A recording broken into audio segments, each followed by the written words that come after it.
Welcome back to this episode of the Women in Money Cafe. Now, for you, we've got a little series of pension episodes, and today we're carrying on with that. And what we're going to be looking at is your workplace pension, if you've got one, is how do you pick which fund to invest in? So we're going to aim to, in this short episode, just walk you through the steps to make this really, really simple so that by the end of it, you can go and take action and go and change the fund that you're in if you need to. So today I am joined by Michelle. Hi, Julie. Hello there. Sitting next to Michelle on the sofa, we've got Emily. Hello. And we've got a special guest with us today. We've got Kat. Hello, Julie. Hi there, Kat. The Kat listeners aren't familiar with you. So would you like to introduce yourself and tell them a little bit about you? Yeah, so I really wish I had something very exciting to say, but I am a financial planner. I work for a company called Colmore Partners. Worked in financial services for over 10 years. So as soon as I left school, I thought that's the industry for me. And now here I am on a wonderful podcast with you, lovely ladies. Really made it now, haven't you, Kat? Yes, yes. Where else would I want to be?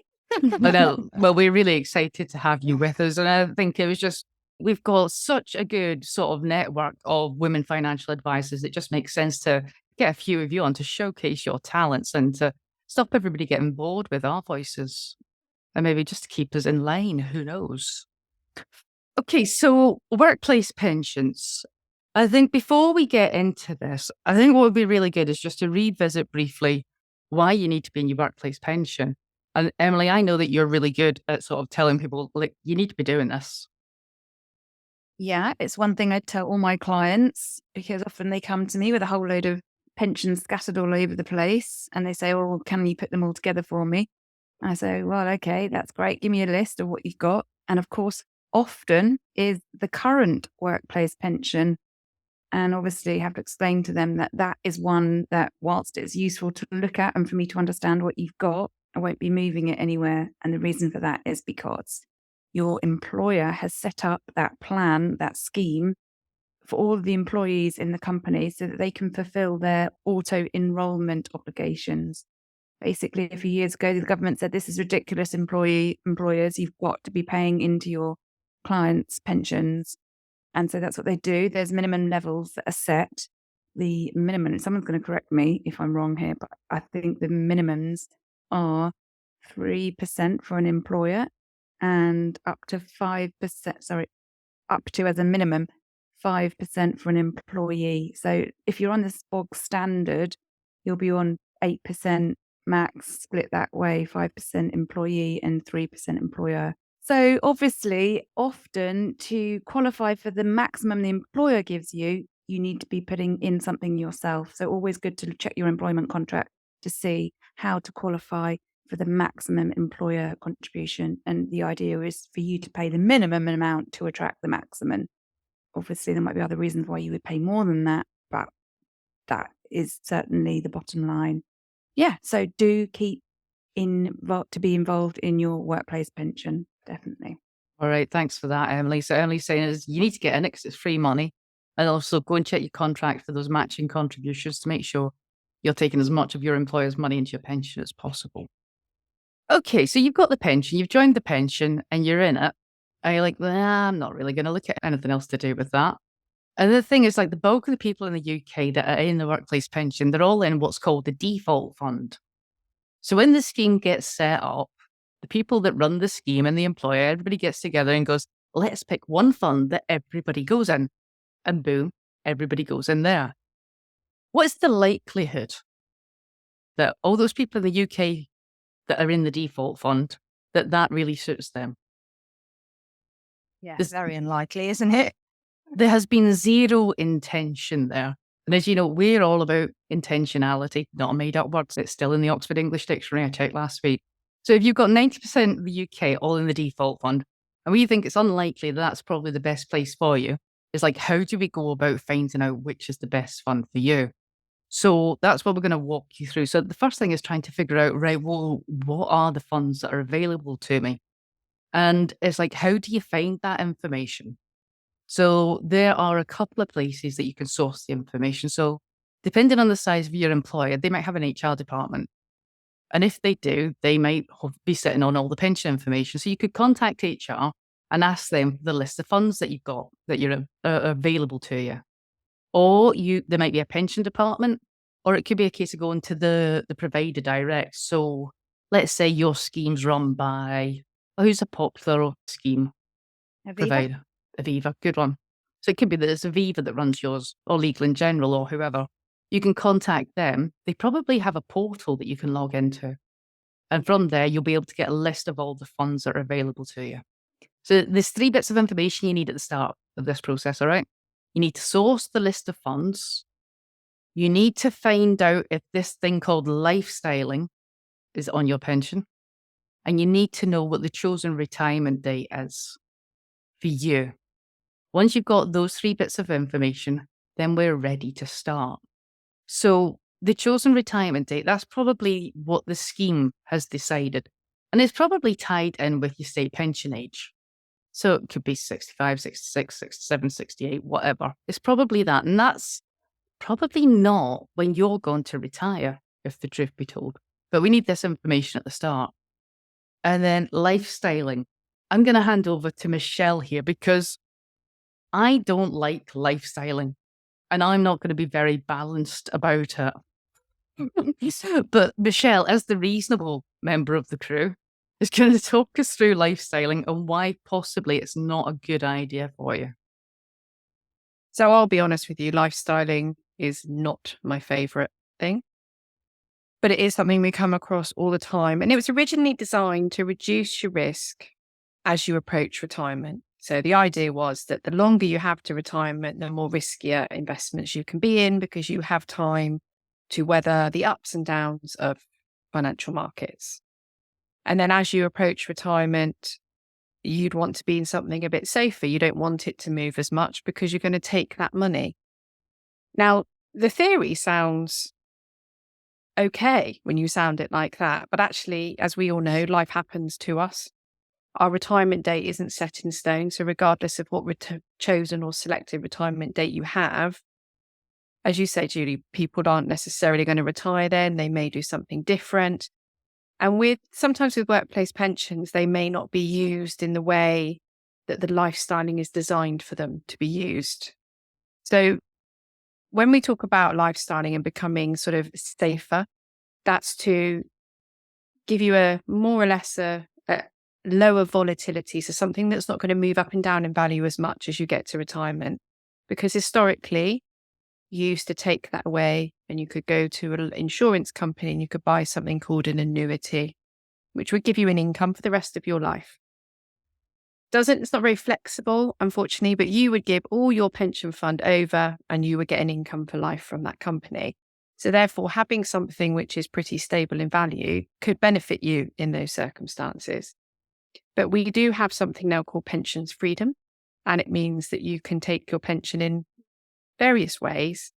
And one of them is that you can have a flexible approach to retirement, which makes lifestyling really hard because you may take a little bit of your pension, you may take an income, you may just take some cash lump sums.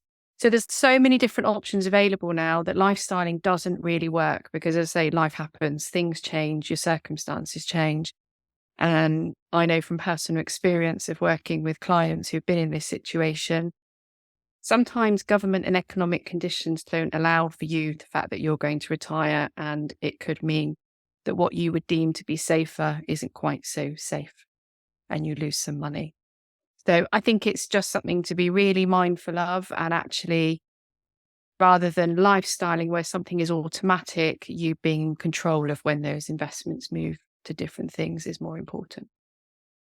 Yeah, I think that's it. Yes, at some point we might want the pension money to be invested safer, but we need to get intentional about when that happens rather than having it sort of pre-programmed into the pension. Yeah. Okay, so for the purposes of the podcast, okay, we're going to make some assumptions. And one of the assumptions we're going to make is that your attitude to risk is balanced, just because most people are. Okay. Now, don't worry. In future episodes, I'm going to talk you through how to figure out exactly what your attitude to risk is. But for the purposes of today, let's pretend that everybody is balanced. So you've got this almighty long list of funds, because I hate to say this, but sometimes it can be pages and pages. Sometimes it's a one pager, sometimes it's like a Bible. So you've got this really long list of funds, and it's like, how the hell do I start trying to figure out which one of these is the one that I want?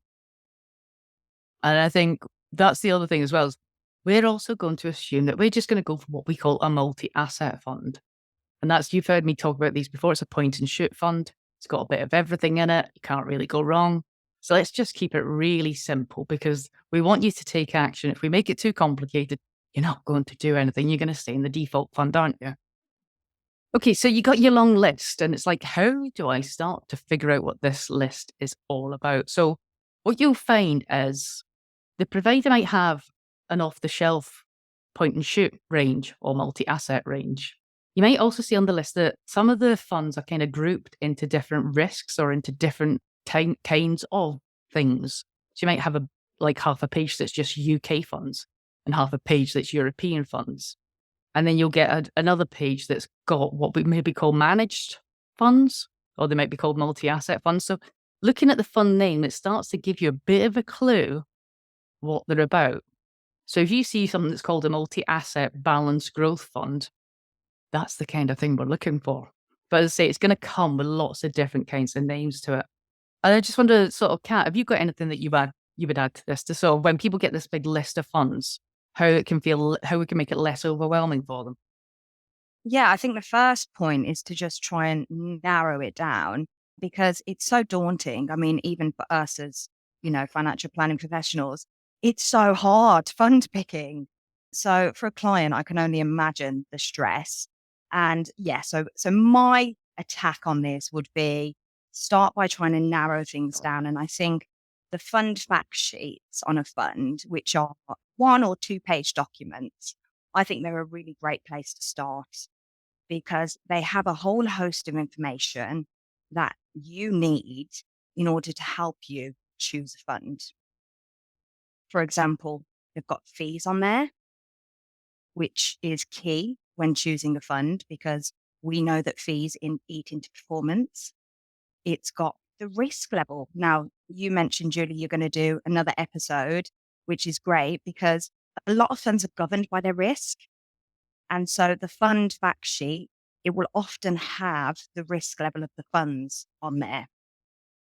Now, this is investment talk as well, but there are ratios on these fund fact sheets. And I'll just mention one of the key ratios. It's called a Sharpe ratio. I don't know why on earth it's called that, but it is. And it's basically just a measure of how much return that fund is getting per unit of risk that's being taken. So you want to know, right, how much return am I getting for the risk that's being taken this fund? Now, the Sharpe ratio, often the higher the better. So again, head to the fund fact sheet, have a look at all this information, the ratios, the fees, the performance even, because that's so key, especially retirement. You need this pot to live off. And you want to know that you're investing in something, or the fund that you choose is going to deliver the performance that you need in order to have an income from. Oh, yeah, So, absolutely. yeah. So what Kat was just saying there is, you'll get the fund fact sheet, loads of information and data on there. One of the first things, it sounds like both Kat and I do the exact same thing, is we head straight for the Sharpe ratio. So if you see a negative Sharpe, you need to throw that one in the bin and not even entertain it. Okay. And we're generally looking at 3-year figures. Don't pay any attention to 1-year figures, 3 years minimum, right? But negative Sharpe, throw it in the bin. The higher the Sharpe, the better. So that's a good tip there. So like I said, we're making some assumptions here that we're going to go with a balanced multi-asset portfolio. So does anybody want to explain to the listeners what I mean when I say a balanced multi-asset fund? Okay, well, being the most balanced member of the group, I thought Today, the for right sure. person to explain what a balanced multi-asset fund is. So this relates to risk. Everyone has a different appetite for risk, often measured on scales, often of 1 to 10. So, for example, a balanced risk would be somebody who fell fairly in the middle of the range. So a 5 or a 4, probably about a 4 to about a 7 is going to be a balanced risk. And you establish that by asking yourself a lot of psychometric questions, which I think we're doing another episode on another time, aren't we? So listen out for that one. But that's what a balanced risk appetite is. And so therefore a balanced multi-asset fund would be a blend of different funds that would be appropriate for a person with that level of risk appetite. Not very, very cautious at one end of the scale and not very, very risky in South American innovative new technology companies at the other end of the spectrum. Or robotic ETFs is one I come across sometimes. Long story. So yeah, so a balanced fund, you're going to have a blend of equities and bonds in there, and they'll be invested globally. So it won't just have UK stuff in. It'll have American, it'll have Europe, it'll have Asia, it'll have a bit of everything in it. And it's this idea of diversification, having a bit of everything in it. This is what we're after. This is the thing that we want. So, Emily, you were talking there about risk. I was talking about when you get this list, trying to identify which funds you're looking at. So the words we're looking for are like when it says balance, when it says multi-asset, when it says managed, things like that are going to be your giveaway for what you're looking at. And if they've got them arranged in sectors, you're looking at, there'll be a sector called, correct me if I get this wrong, someone, you're going to have the mixed investment 2060 sector. And you've got the mixed investment 40-85 sector. So these are the bits that you want to be looking at. All right. These are the kind of funds that you want to be checking out. And then, like I say, Emily, you were saying some of them might have risk ratings on them. Like you were giving the example of 1 to 10. Can I just come in with a pet peeve here? Right. Does this bother anybody else? Obviously, we spend a lot of time looking at fund fact sheets. What's with the 1 to 7 thing? I can't get my head around that, because to me, 1 to 10 is a much easier way of trying to break things down and show a balanced is a 5 out of 10, and you've got the parameters either way. You can't do that really simply with a 1 to 7, can you? No, because it's 3 medium, it's 4 medium, like, Yeah. I don't know. It should be really universal, shouldn't it? Because if you think if you think you're a 5 and then you go, oh, I'll pick the 5, but then actually that's a scale of 1 to 7, you might have just gone a bit too high risk. Yeah. So if you've ended up with one of these lists that's like a brochure, and at the start it'll talk to you about the fact they might have risk rated the funds, the chances are they're going to be talking about a scale of 1 to 7. I don't know why, but they just seem to do this. So if it's a scale of 1 to 10, then figuring out balance is reasonably easy to do. If they're playing with the 1 to 7 scale, you're looking at the sort of the 4 or the 5 risk rated funds. So if it's a 4 or a 5, that's going to count as balance. But it just bugs me. Why 1 to 7? Glad it's not just me. Right. So we've started to give you an idea of we've started to make the list a little bit narrower now. We've identified the names of which ones we're looking at. We've got it smaller and smaller. And then let's say now that you've started to notice that there's a theme coming out. Some of them get called active and some of them get called passive. And I'm going to hand over to Michelle here to talk about this bit. So this is something that you will see a lot. And passive in its simplest form is it tracks a financial index. So it tracks a market. So it could track the FTSE 100. It could track, I don't know, I'm trying to think of, I can't think of a market now, but it could track any of the markets. So it's set up to do that, which means there's no investment analysis, needed on an ongoing basis. There's no investment management expertise needed in that way to run it. So it generally is cheaper. So you will see these at the fund costs that Kat was referring to will be cheaper for a passive fund. Now, active is basically the opposite. The fund managers are seeking to outperform a financial market or index, which means that they're going to be analyzing it all the time. They're going to be looking at the performance, looking at what is going on in the economy, globally, geopolitically, and then deciding what changes to make to try and outperform that index. So they'll be trading a lot more. They'll be sort of intervening. And particularly, with the last 3 years, they've done that an awful lot. to try and minimize downside and maximize upside. But that comes at a cost, and they generally are more expensive. So you can either have a passive fund, you can have an active fund, but you can also have a fund which has an element of both. So they have what we call a passive building block. So that sits at the bottom, keeps some of the costs low. And then there's a bit on top, which is more active, which they're managing more so. And again, so their fund costs will sit in the middle.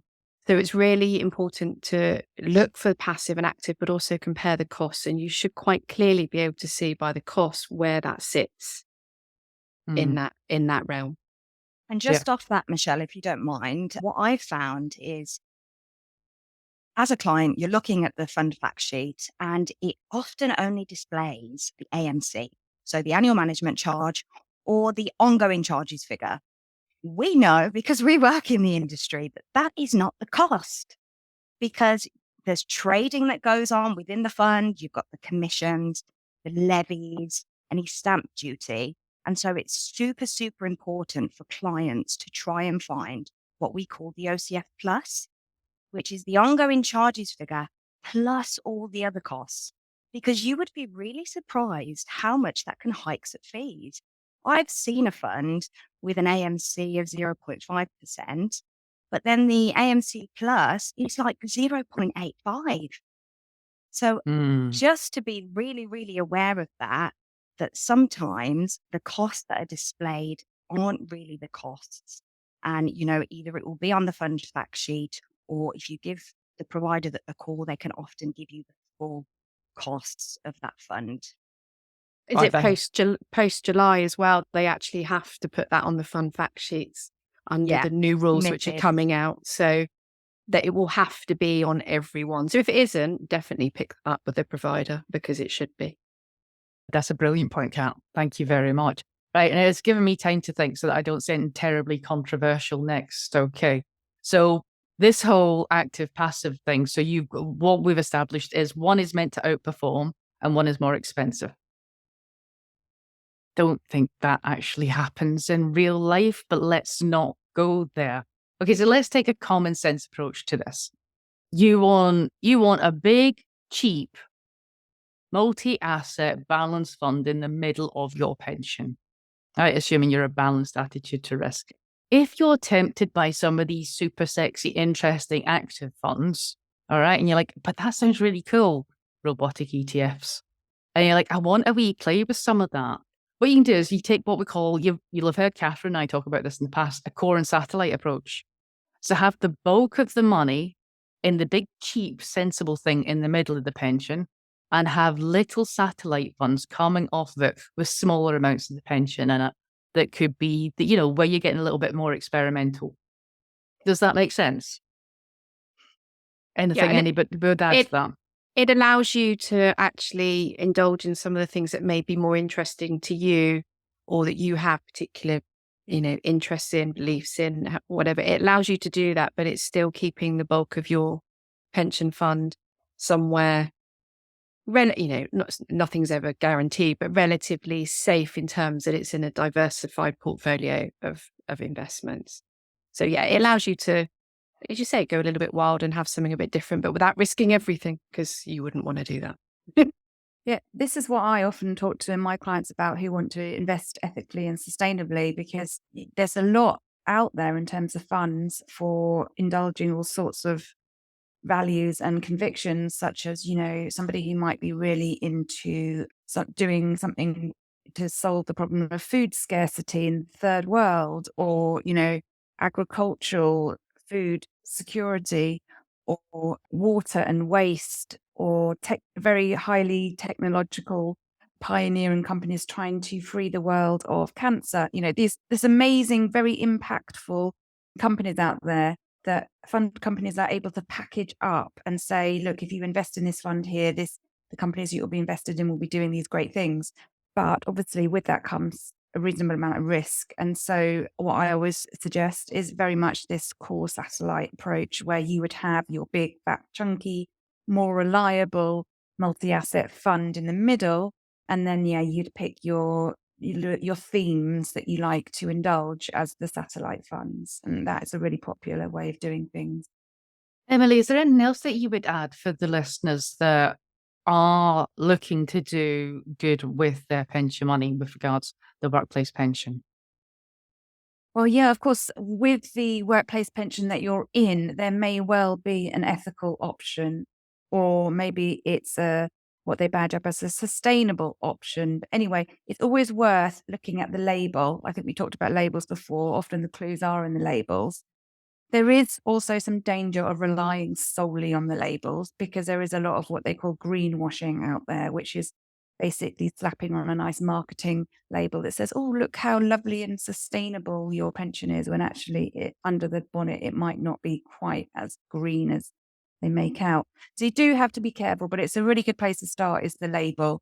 And if you look at your fund choices within your pension plan and you can identify the ones that say ethical or sustainable, whatever, get the fact sheets, have a look, really understand certainly the top 10 companies that are there, because that's a really good clue as to what it looks like. If you've got the 3 largest oil companies in the world who are not particularly into looking into renewable energy in the top 10, then it's probably a good clue for it not being particularly sustainable.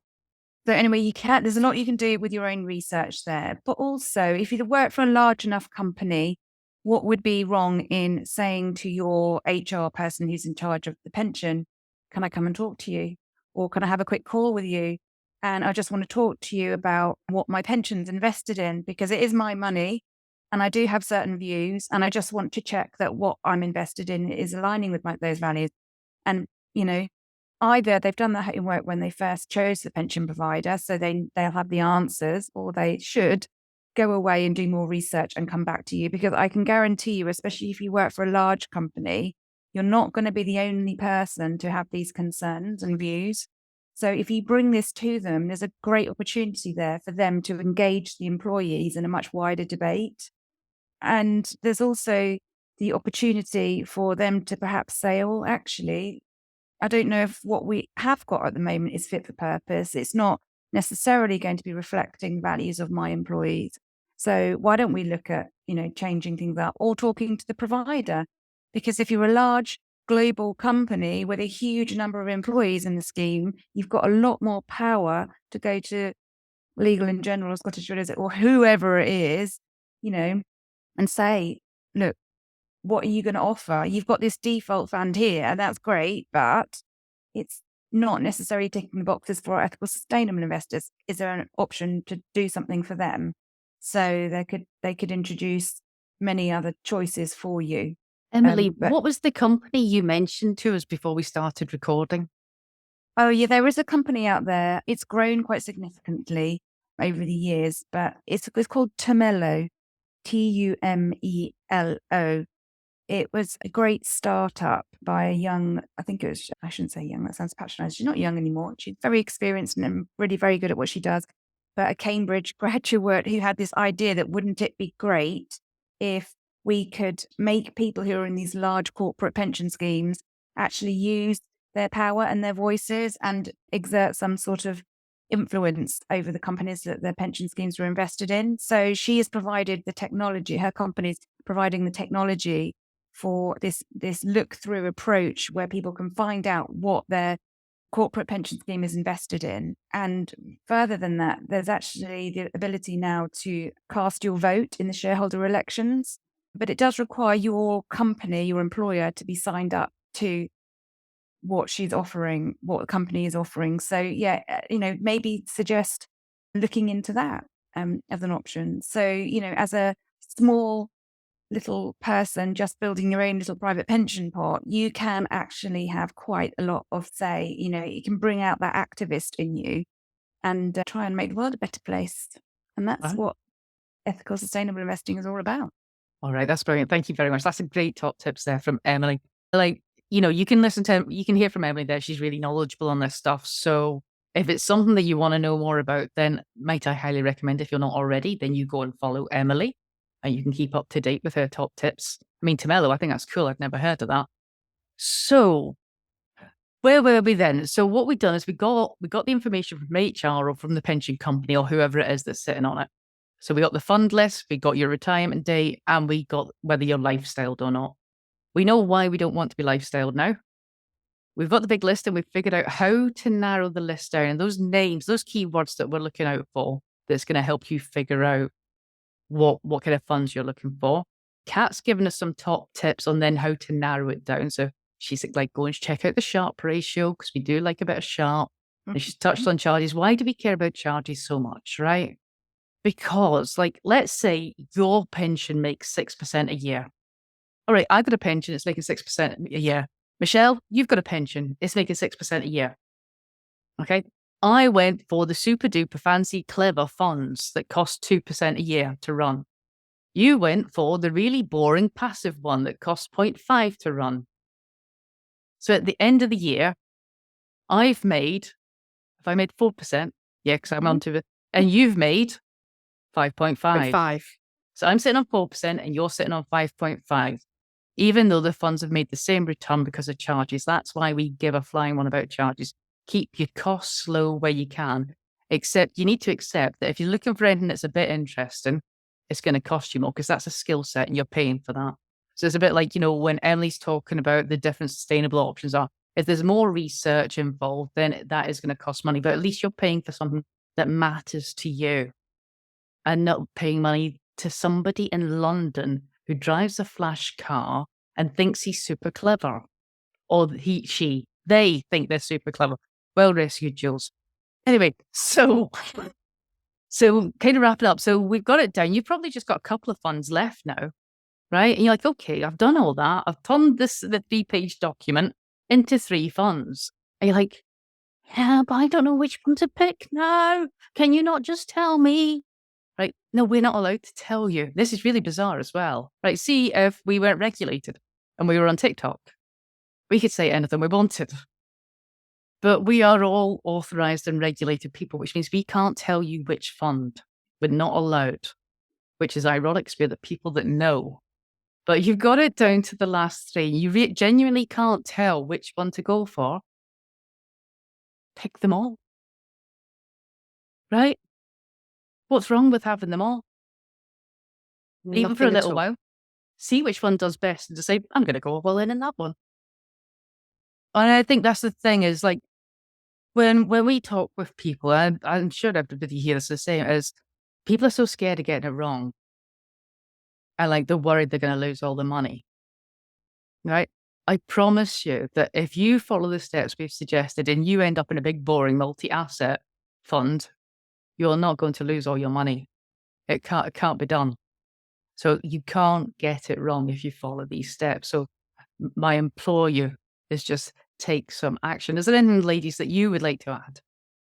No, I think from what you just said about the multi-assets, if you're down to 3 funds or 2 funds and you're not sure, I don't think there's any harm, because all you're doing is what we call further diversifying what you have. And actually, all funds, as we know in the industry, have good times and have bad times, and they all do. There is no one that is immune to that generally. And it may be that they have different ideas, that they may be the big, boring, balanced funds, but they may have different ideas underneath. So it may be that when one doesn't perform so well, the other one does. So there's no harm in doing that at all. And you're just further spreading your risk in the event of, any underperformance. So yeah, definitely don't be scared. Just go for it, really. Pick And one thing I don't think we touched on is, at the end of a lot of funds, you'll see inc or ac. And it might look like they've just got bored and, couldn't be bothered to type the rest of the word. But it actually means income or accumulation. So, there are funds which pay out dividends or interest, and which is an income fund. And the other funds are accumulation, and that gets rolled up back into the fund and reinvested. Now, depending on what your goal is, if you're if you're looking for retirement, and retirement's years and years and years off, it might be worth choosing accumulation units, because it's just compounded growth on top of growth. So that's also something to look out for as well. Right, no, that's a good top tip. I remember seeing all those letters at the end of funds and trying to figure, you'll get X's and Y's and Z's now as well. Right. So at the start, what I didn't say at the start is, not that long ago, we had the Grand National. And I know nothing about horse racing. And I bet that I'm not the only person that gets the paper, right? And you all go and pick the horse based on the name, don't you? Name, yeah. Right. Me, I actually picked the horse based on what outfit the jockey's wearing, so that I might be able to spot them in the field. And that's what picking a fund must be like. If it's not what you do every day, it's a bit like it's Grand National Week. What shall I have? So hopefully, what we've done is we've taken the Grand National element out of your fund selection, and you now have a process that you can follow. We've given you some of the keywords that you're looking for. We've given you the key information that you're looking for. And we've told you the fund you're in is probably not the right one for you. So do yourself a favor. Go and take action on this. Fire off an email or make the phone call, get the information and get started. And let us know how you get on. I just throw something in there and I'm probably going to get your raised eyebrows and flapping hands. But I actually do study the form of the horses to the point that I work out whether or not the going is good and whether the horse likes soft ground or hard ground and all of those kind of things. So I guess extending the analogy would be to figure out what the economic situation is. But I do think that's probably another podcast, isn't it? So, yeah. Well, the key takeaway from this episode for me is get in touch with Emily next year when it's Grand National time. We will be inundated with requests for tips next year, Emily. All right, look, just all it remains for me is to say thank you very much to Michelle and Emily and Kat for joining us today and sharing this information. And just thank you very much to you for listening to us. As always, if you found this episode useful, then do go and leave us a review. It really does help us reach other women. And we know that this is working because we are pushing way past 10,000 downloads now, which we're mega excited about. So thank you so much for continuing to listen and go and share with your friends. But until next time, take care.